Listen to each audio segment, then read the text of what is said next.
How come you never asked for the name of my channel? The silence on the other end of that phone call was interesting. Not because I was angry, I wasn't.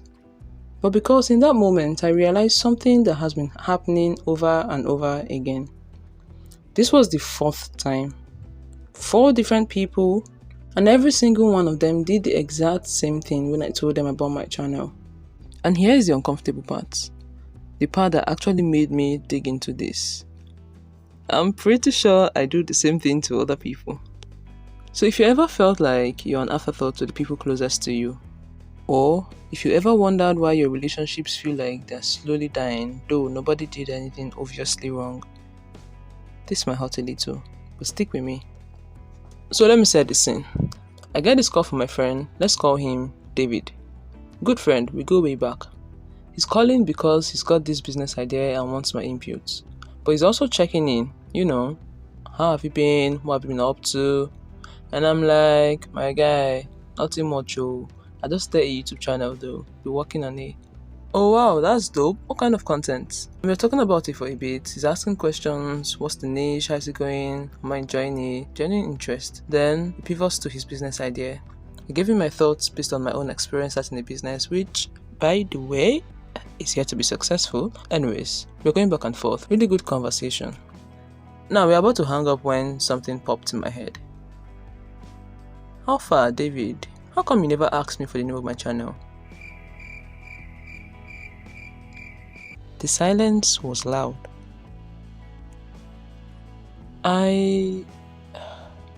Wait. You're right, I didn't. Damn. And now I had to make it clear. I'm not angry, I'm not coming at you. I'm now genuinely curious because this is the 4th time this is happening. But I didn't say anything.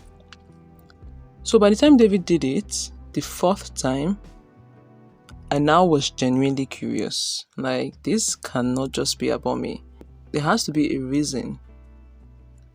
So I asked. Now, David is trying to figure out in real time, right? I don't know, my guy. It's not like I don't care. I do care. I don't know. I don't know why I didn't ask. He's genuinely struggling with this. I could hear it in his voice. He's not making excuses. He's actually trying to understand his own brain. Maybe I just assumed you'd tell me. But I kind of did though. Yeah, you're right. My guy, I don't know. So he does something interesting. He says, hold on, let me ask ChatGPT.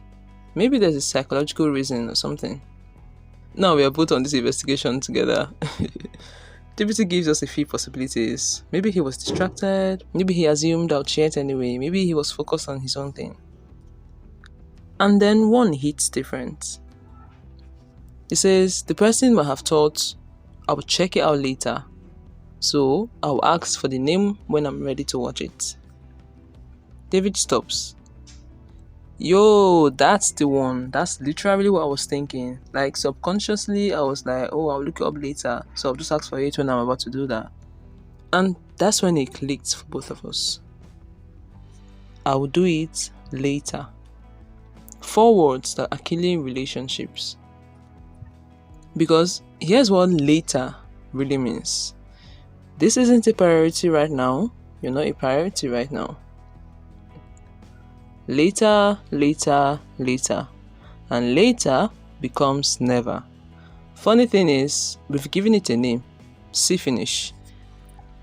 That Nigerian phrase that perfectly captures what happens when you become so familiar with someone that you stop trying. You see them finish. You've seen all of them, you know them too well, so you stop showing up with intentions. You become complacent. Oh, that's my guy, don't worry, he'll understand. Yeah, she's my girl, she knows I love her, don't worry. That's my mom, she knows I care, she always knows this. And the people we claim to love the most become the people we take for granted the most. Because we are comfortable, we are familiar, we assume they'll always be there. So we don't treat their time, their dreams, their struggles with the urgency they deserve. We give our best energy to strangers, to work, to every other thing. and then we give our leftovers to the people who matter most. You know what happens when you do this long enough? Friendships fade, not because of a fight, not because of betrayal, but because of 1,000 small moments where they reached out to you and you said, later. One day you look up and realize they're no longer there. I've watched this happen. I've seen many relationships, friendships, marriages fade, not because they stopped caring, but because they stopped acting like they cared.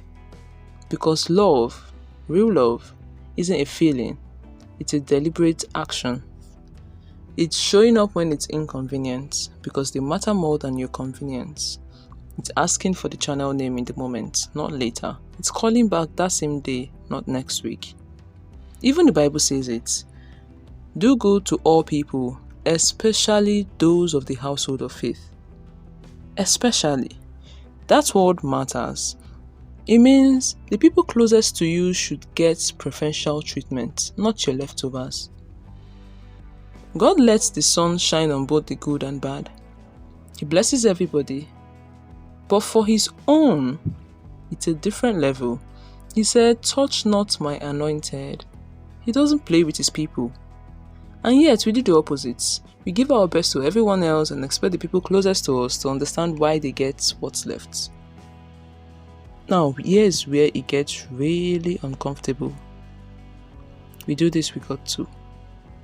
We show up only when we need something, when life is falling apart, when we are scared, when we want a blessing. But on a random Tuesday, when everything is fine, we are too busy. We treat God like he's that understanding friend who will always be there no matter how long we ghost him. And he would, because yes, he's patient, he's loving, he's understanding. But imagine being in a relationship where the only time someone talks to you is when they need something. Even God, who is love, wants to be loved back, not out of obligation, but because relationship is a two-way street.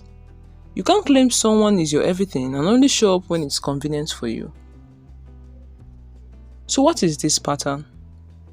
It's the unconscious belief that the people closest to us will always be there, so we don't need to prioritize them now. It's saying later to the people who should be right now. It's giving our best to those who matter least and our leftovers to those who matter most. It's complacency dressed up as comfort. And the scariest part, it's so natural, it's so unconscious, it's so easy to do. That's why it requires a deliberate, conscious choice to break it. The moment it stops being in your awareness, you fall back to default. Now let me ask you, are you doing this? Think about it. Really think about it. Think about the last time someone you care about told you something that mattered to them. Did you follow up? Did you ask questions? Did you show interest beyond surface level? That's cool. If the answer is no, reach out today. Not later, today. Ask them about it. Show them you actually care. Show them you were listening. And going forward, make it a conscious, deliberate choice to stop taking the people closest to you for granted. Because one day, later runs out. One day, that friend stops sharing things with you because they've learned you're not really interested. One day, that person you love stops reaching out because they are tired of being an afterthought. Don't wait until it's too late to show up for the people who matter. Because love is deliberate, care is intentional, and presence is a choice. Oh, and by the way, David asked for my channel name and he actually watched the videos and gave me real feedback because he chose to show up. What about you? Who are you going to reach out to today? Drop their name in the comments, not for me, but to make it real, to commit to it. And if this pattern hits home for you, share this with someone who needs to hear it. Not later, right now. Also, if you had an experience that taught you something profound, send me a mail at stories.heal@gmail.com.